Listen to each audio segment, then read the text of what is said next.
Hello mga Mars, welcome back to my channel, Karin Scoop Station here. Pang third video ko na to na magbibigay ako ng reaction sa mga upload ni Daddy Frankie. At ang content niya ay si Oliver at ang mga kapatid niya na si Ansing at si JJ. Pang third reaction video ko to.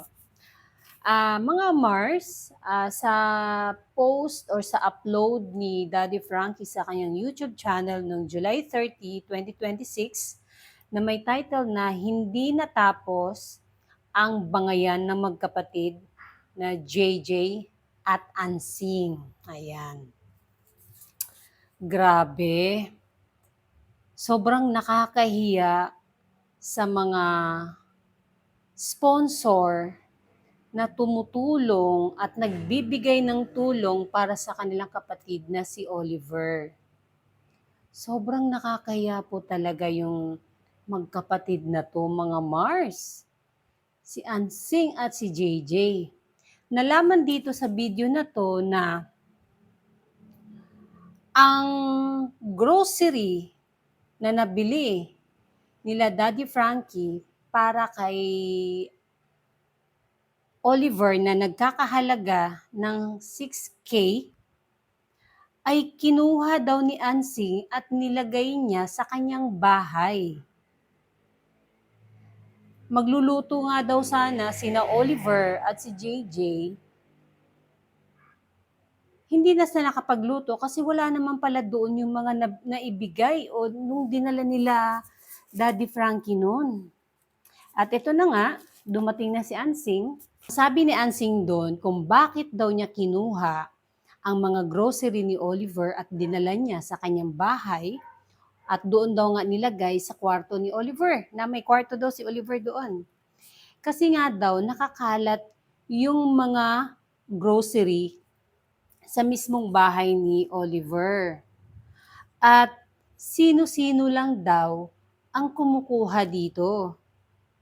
Sa isip ko, sino ba ang mga pumapasok sa bahay ni Oliver? Hindi naman siguro yung ibang tao. E di sila rin yun. Alam mo yung nagtutulakan yung magkapatid na yun, no? Sa mga nakukuha o sa mga naibigay na mga sponsor para kay Oliver. Parang sila po ang nakikinabang, hindi po si Oliver. Tapos, ang hilig nila yung mangungkat ng problema na binitawan pa dito ni Ansing na kung nung dati daw ay wala si Oliver, walang bahay, ni hindi mga lang daw tumatulungan ni JJ. At ngayon naman daw, ang lakas ng loob ni JJ, tulungan si Oliver kasi meron ng bahay, may pera, may pagkain. Alam mo, pare-pareho silang naglilinis ng bangko. Pareho lang naman silang may interes kung ano man si Oliver meron ngayon. Sang-ayon po ba kayo sa akin? Sabi ni JJ, 20 years ko ngang inalagaan yan si Oliver eh. Hindi kaya siya nahiya doon sa sinabi niya? 20 years pag-aalaga ba yung ginawa niya sa sitwasyon ni Oliver nung nakita nila Daddy Frankie na napakabaho, napakadugyot? Pag-aalaga ba yun? Ni hindi nga mapaliguan, mabihisan. Tingnan mo, hindi nga na makatayo dahil 20 years na ganun lang ang nakaupo lang siya.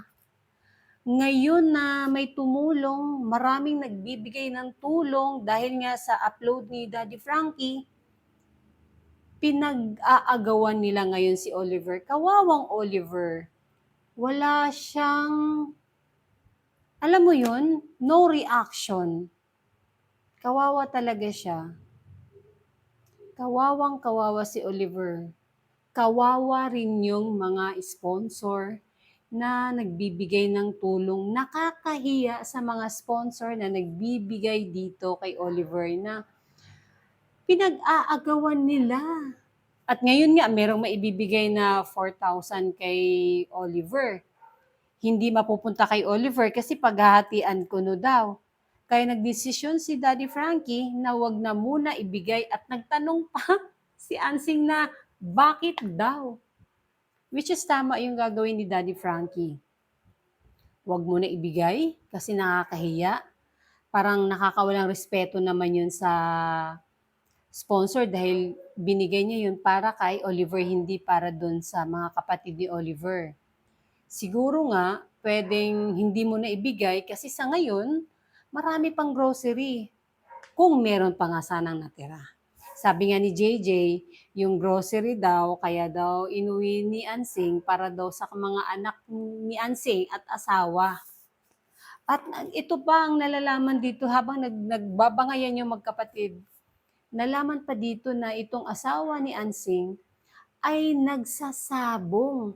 At di umano, yung natanggap ni Ansing na pera ay pinansabong daw. Oh my gulay. Masama ang may bisyo. Sobrang nakakahiya.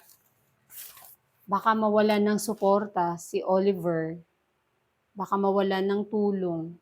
At itong mga sponsor ay mawalan ng gana magbigay ng tulong kay Oliver dahil sa inyong magkapatid.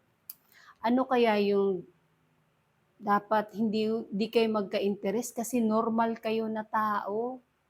Si Oliver ay may sakit at hindi pa siya normal.